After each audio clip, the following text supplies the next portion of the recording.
देशर प्रथम प्रधानमंत्री पंडित जवाहरलाल नेहरू जयंती अवसर में आज विभिन्न शिक्षानुष्ठान शिशु दिवस पालित हो परिप्रेक्षी में बालेश्वर सहर पुलिस मुख्यालय सम्मुख बोस कॉलोनी में परिचालित यूरो किड प्री स्कूल रे आयोजित कार्यक्रम में बालेश्वर पौर परिषदर काउंसिलर संजीव दास मुख्य अतिथि भाव जोगदे शिशु दिवस पालनर यथार्थता और नव भारत निर्माण में पंडित नेहरू अवदान संपर्क में आलोकपात करते।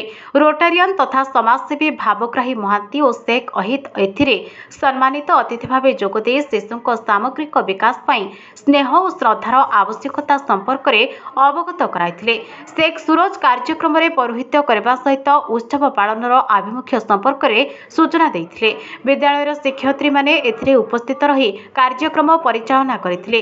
कुनि कुनि पिलांक सह सेमानक अभिभावक माने एथिरे उपस्थित थिले। शेषरे अतिथि मानक सह विद्यालयर छात्र छात्री माने वृक्ष चारा रोपण करथिले।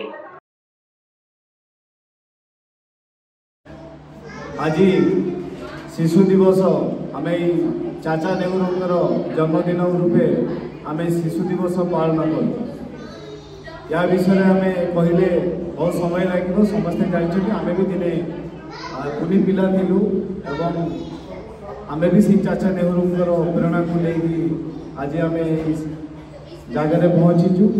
तेणु मोर एति कहबार अच्छी समाज जो दीदी आदिका कहले जे सबू पिलांकर भविष्य जदि आम ये भारत वर्ष में गढ़ी उठो ताले ये देशर विकास हम।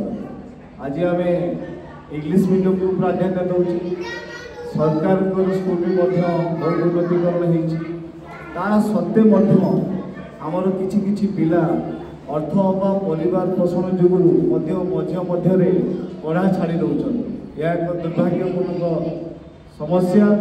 जदि शिक्षाविद समस्ते हेबे ताले देश आगे तेणु मोर निवेदन रहिबो समस्त एनजीओ संस्था बाऊ आमर ये जो अनुष्ठान से जदि किसी गरीब दुखी पिला जो मैंने पाठ पढ़ी पारती तांकु जदि से किसी सेवा जोगेबे आम ये शिक्षानुष्ठान ताले आगु को आमर दुई चार पिला जदि आम सहयोग करूँ और आम सहित सहयोग करूँ ताले पिलार भविष्य उज्जवल हो।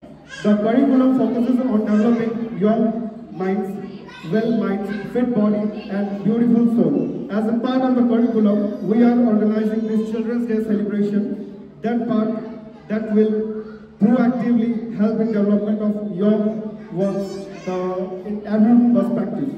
Another in deep details, when we're talking about our activities and curriculum is based on UNOVA, which is inspired from our child first ideology, which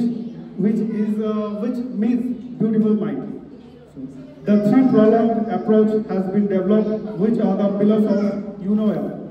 Mindful learning, second one is speech learning, third one is blended learning.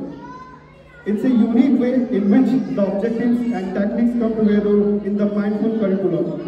It will be enhanced to run body and soul of the child and therefore into evaluated and balanced human being. Okay. The first one is euphonic, which helps in math lab and scientific spark, and second one is Eurofit, which includes Eurokits and Yoga kits.